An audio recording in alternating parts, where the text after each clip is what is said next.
everybody. Welcome to the Life Coach Zach podcast. Today, I'm sitting here with a special guest, Jessie Kanzer, writer and author of Don't Just Sit There, Do Nothing. Jessie, how you doing today? Hi, Zach. Doing good. Awesome. Very cool. So tell us how you don't just sit there and you do nothing. What does that mean? Sure. So the subtitle is Healing, Chilling, and Living with the Dao De Ching. And my book, as I was telling you, pre-podcast, it's based on my own experiences of finding healing with this ancient philosophy that always leads us back to ourselves. Like throughout this book of short verses, it's constantly suggested for us to get still. And I'm a busy mom of 2 little kids. I write, I do a bunch of other things, but I know that for my wellness, it's important to have moments of doing nothing throughout the day. No matter how busy the day is, I make sure that do nothing could be a 5-minute practice. When you have more time, you go for longer. It could be meditation, deep breathing, even just a walk with yourself to clear your mind. Amazing. Well said. I mean, meditation has been an invaluable part of my day every single day. And I've been meditating for 4 or 5 years, and just sitting there without having anything to do, without having anywhere to be, without having anything to accomplish really helps us settle in. So besides meditation, what are some of the exercises in your book or that you like to talk about how people can cultivate more stillness in their life? That's a very good question. There are 47 chapters in my book with 47 exercises. It's the last section of each chapter is called Do Your Dao. So Dao De Ching is the practice, but how can it's a philosophy, but how can we take it on as a practice? So I do a mix of exercises that folks can do, like that are tangible, and some of them are a different way of thinking. One of the very important practices for me, I'm an immigrant from the former Soviet Union, just a quick backstory, and that's a very achievement-based culture. And then being an immigrant in America, there's a lot of pressure to achieve the American dream, which I think we're all privy to this pressure, this external pressure to always be achieving, reaching for our goals. And one of the things I suggest, kind of in tandem with the practice of stillness, is to change the way you think of things. So one of the verses of the Dao De Ching says, do your work, then step back, the only path to serenity. I think it's super important to keep bringing ourselves back from the outcome-based mentality into the present. Like right now, you and I are speaking, and I love doing this, speaking about spirituality and wellness. I don't have to know where this is going to take me or who's going to listen, who's not going to. All of that becomes unimportant. So it's a practice of continually bringing yourself to the present. Mm-hmm. And one of the ways we do that is, like we talked about, meditation, which I think is amazing. But I think it could be scary for people who have never done it. Mm-hmm. And that's why I say reconnecting with your breath, even just the inhale, exhale, deep inhale, long exhale. Doesn't that feel here? That's it. This is where we are. That's right. I love that. I say it all the time to so many people. Do what you can with what you got from where you're at. Don't focus on the results. Don't worry about the outcome. Focus on the processes and the task at hand. And if you do your best, do what you can with what you got from where you're at every single moment, the results will take care of itself. That's exactly right. The result, that's it. The results take care of themselves. It's not like what you're doing is saying, I'm willing to not succeed. You're just not focusing on that. Ironically, the less we stress about the outcomes, usually the better they turn out. Mm-hmm. Yeah. You know, as someone who's been on this mindfulness journey over 4 or 5 years, I've been meditating for at least 25 minutes a day consistently. I incorporate a lot of mindfulness exercises into my daily life, whether it's when I'm washing my hands because that's what I'm doing.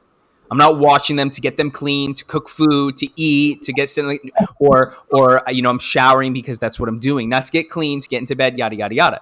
And one thing that people don't understand, and I'm still learning, very beginner's mindset, still very early in my journey of mindfulness and spirituality, XYZ, is that you don't just become mindful one day. It's like, oh, now I'm mindful. Now I'm enlightened. Now I have everything figured out and I have peace and joy in my heart. It's something that you have to consistently work at. So, even someone like you who is an expert in mindfulness and being still and things like that, what are some ways that you incorporate and live the principles that you write about? I think what you said is so spot on. It's not mindfulness, it's called a practice for a reason. It's not, you're never going to get there. The beginner's mindset is something I want to have until the day I die, because once he who knows, who thinks he knows, doesn't, and he who knows that he doesn't know, this is what the Tao says, that's enlightenment, basically. Mm-hmm. Just the state of accepting, I don't know. And how can you learn from life if you're not present? You can't, if you're always rushing to the next thing. So I love what you say. Actually, I did that once in one of my, I think, Instagram reels or something like that. I literally make everything spiritual. So there's not a delineation in my life between, well, this is my life as a mom and all the stuff I have to do, and this is me as a writer, and this is me as spiritual. I think everything we do is spiritual if we bring that attitude of presence into it. And also developing this ability to watch yourself, because we do mess up. We screw up all the time. I mean, like you said, I've been on a mindfulness journey for almost 20 years now, and I screw up. And kids are such great teachers because they stress you out and they test your boundaries all the time. And we mess up, and that's okay. But when we're able to view ourselves, we can learn from our own mistakes, our own messes, which are daily. Absolutely. And that's a mix of consciousness and awareness, right? Hyper awareness and transcending consciousness, watching the thinker, as Eckhart Tolle would say, right? Exactly. I'm not Zach Rance, 31 years old from Palm Beach Gardens, 5'9", 160 pounds. I'm just the awareness that I'm in this body. Right. I'm the mind that's controlling this vessel. If I want to move my left hand up like that, I can do that. If I want to go, run across the country, I can go do that. If I want to jump off a building, you can do whatever you want. Right. You're the awareness, and that consciousness, creating and cultivating more consciousness is super important. So what are some ways that people could develop more consciousness in their life? So, like we said, not everyone's ready to take on full meditation practice. That's fine. You got to start where you are. Like you say, you start where you are. I urge people to schedule and schedule time. You don't have to call it meditation, but drop somewhere on your calendar 10 minutes. Give yourself 10 minutes and just write do nothing. I actually started doing that the busier I got. And you choose what you do during that time. You can sit, and I like this practice of just reading a nonfiction book, reading a book about mindfulness for 10 minutes, resets your own mindset in a different way, right? It alters it.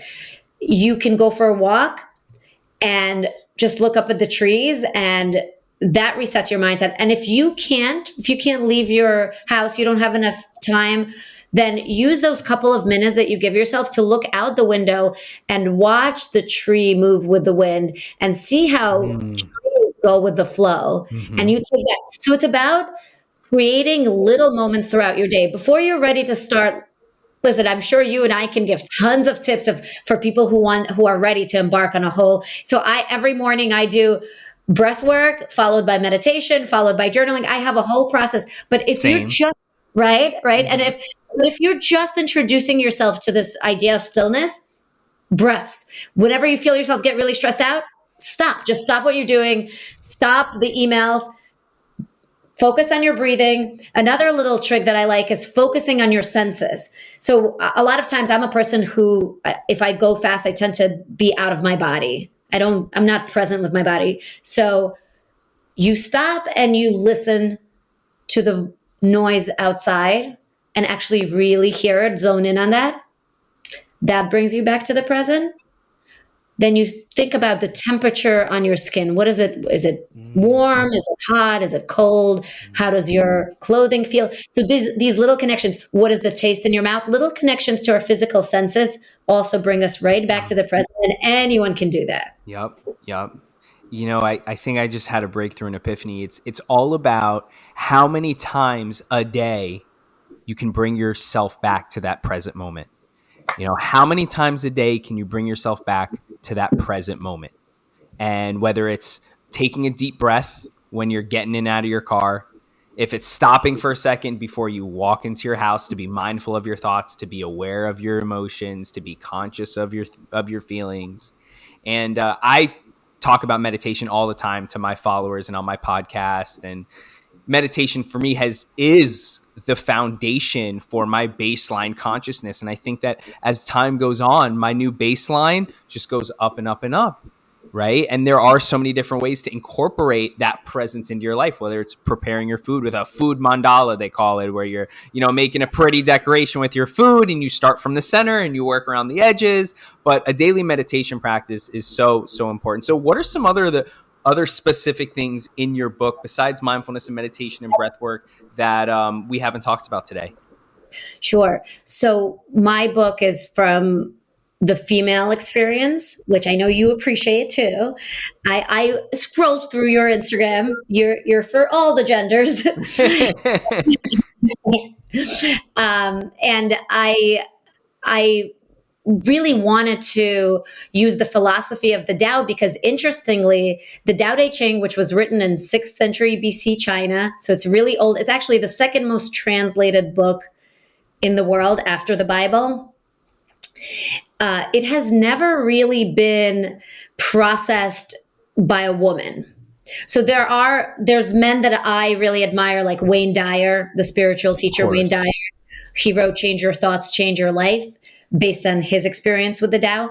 I really wanted to look at it from a female perspective. And one of the things I write about is the pressure that we as women experience from external voices, but also internal voices, to be perfect, to look perfect, to have the perfect body, which I know is part of the work that you do, is help people get into their best shape, which is not about exactly how their body looks.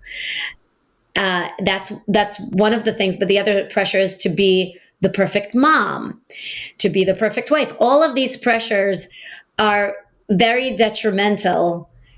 And this is why right now there's a lot of problems with Instagram, for instance, when they see how it affects the self-esteem of young girls. I had those problems. I had developed an eating disorder as a teenager. And for me, a lot of it had to do with magazines back then. So I really related. I actually did an interview on the news a few weeks ago about my experiences in the internalizing of external messages. And so I talk a lot about that in the book because I think that if people are able to connect to their inner voice, it will change their life. To me, there's no other more, and like you said, I know that you have this practice of connecting with yourself. I know the reason I'm so passionate about my book and about this message is many people live lives of quiet desperation. I see it all around me. I'm more closer to the middle age bracket at this point. I turned 40 a few months ago. So I see it, and I see it even whether people have money or no money. It's whether you've achieved certain things or not. Many people live lives of quiet desperation because they're not living their own life.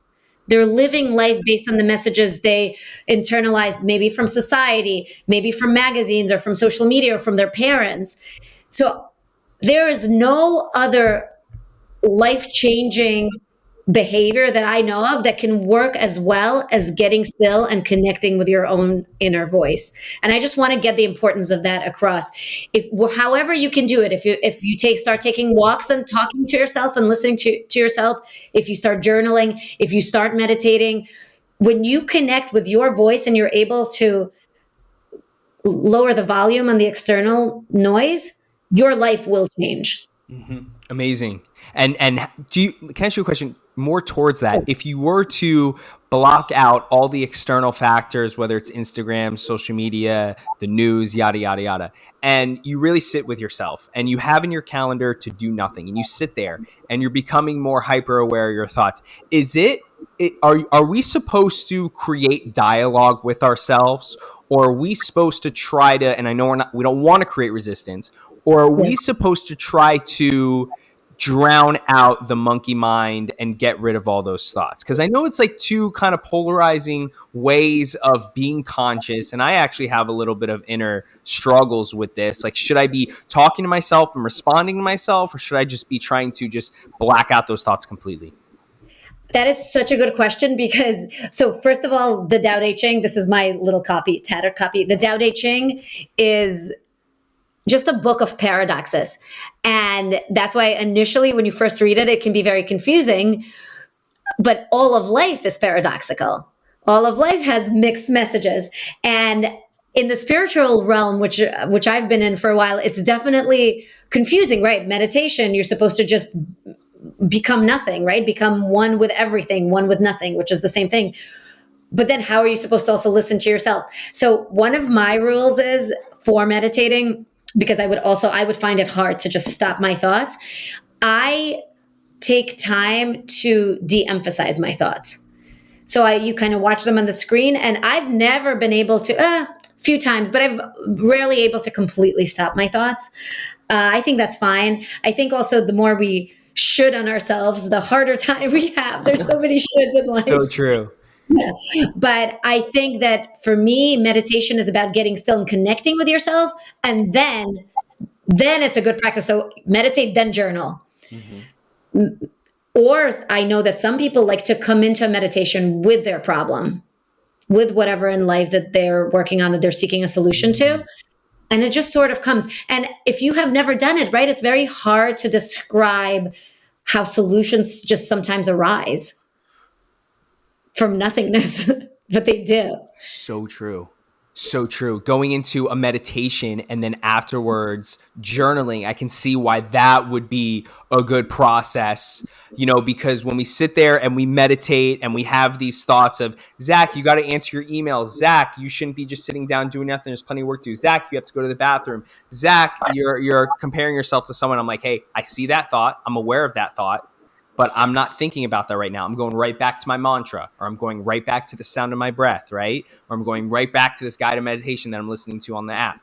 And afterwards, whether it's sitting down for 20 minutes, in the first 19 minutes, I'm just struggling with the monkey mind, but then I have 1 minute of no mind, like just complete mind gap, where I'm just looking at the back of my eyelids. Like, that's all I'm doing. I'm just looking at the back of my eyelids. That's such a good feeling. And then going right from there, transitioning into writing down my thoughts with kind of a blank slate. I could definitely see how that would be a good process. I'm going to have to incorporate that into my morning routine. It is great. And sometimes just even free writing, because you don't really know what to say, but your inner self may know what to say. And I love that you said it really just takes a moment because I did say, it's hard for me to stop my thoughts, but you don't actually need to stop your thoughts for very long. When you enter the no mind arena, there is actually no time. So all you need is a moment, because then time ceases to exist. No time. And that's a whole nother conversation. We can talk about time and space forever, right? How it doesn't actually exist. Yeah. Time and space does not exist because all we ever have is the present moment. That's right. Albert Einstein said it's just a very, I forgot the exact quote, but it's a highly accepted illusion. Mm-hmm. It's just an illusion, right? And that's where spirituality and science and religion all come together, is the whole universe, space and time type things. Because we don't know where the universe started and we don't know where it ends. And if we don't know where something starts and we don't know where something ends, we can't really judge time and space. It's definitely not linear, right? It's not linear for sure. No, it's not linear for sure. And we experience the past in the present. We experience the future in the present, right? So we're always in the present moment. And it's just really like, it's kind of like a mind screw. I mean, I read a ton of books on Joe Dispenza and, conscious. He's my favorite, right? his meditations are awesome, right? Incredible, right? I did the heart coherence meditation on YouTube for like 45 days in a row. It was amazing. But I recently read Stephen Hawking book, A Brief History in Time, right? And it is a lot of science there, and As I was going to say, that's very cerebral and good for you. Yeah. very scientific. But it's just super interesting. It's just super interesting, and it helps break down the beliefs that religion is secular, right? Like, oh, you're telling me that this is your religion and you're right, but they're wrong? Like, what? No, yeah, the religion, I think, I like to think that all religion stems from a good place, but unfortunately, people ruin religion. People ruin religion. Right. And that's what, so the Tao Te Ching, it's actually, the Taoism also became a religion. That's not what I talk about. To me, it's a philosophy. What I love about it is it asks nothing of you. It doesn't say you have to be a vegan or you have to be this or you have to be that. It's really, here's a philosophy that can help you live a more centered life. And guess what? When you're your authentic self, that's when you can actually achieve happiness. You can't achieve happiness by all the external stuff that you chase. Right. Right. Because when you need nothing, you have everything. That's exactly, it says when you dwell in contentment, the whole world belongs to you. This is directly from the Tao.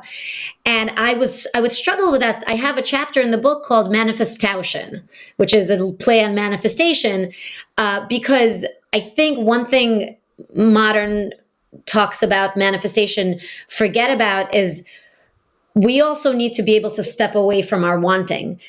When you're so wanting so badly all the time, it's a really harder place to create from. It's like pushing a boulder up a hill because you're not aligned with the very thing that you want.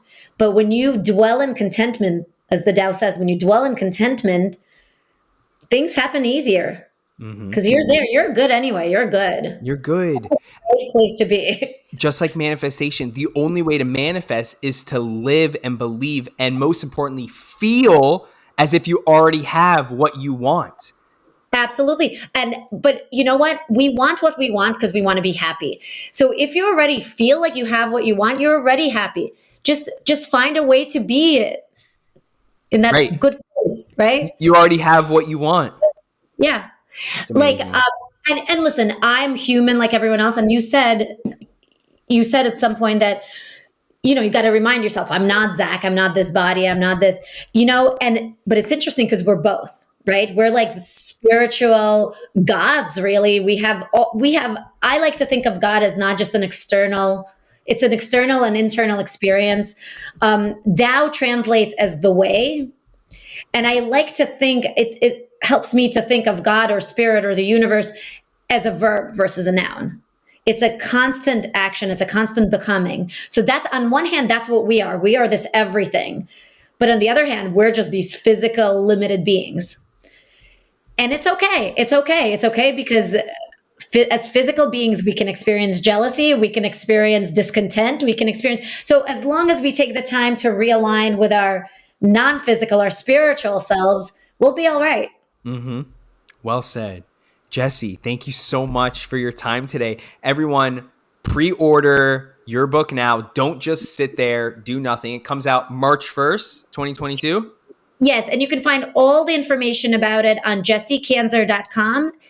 It's JessieKanzer.com. Or you could just go don'tjustsittheredonothing.com, and all the pre-order information is there, on Amazon or an indie bookstore, whatever you want, it's all there. Perfect. So if you're listening on Apple Podcasts or Spotify, go ahead and visit jessiekanzer.com. If you're watching on YouTube, thank you so much for sticking around to the end. I'm going to drop all the links to Jessie's website and her book below.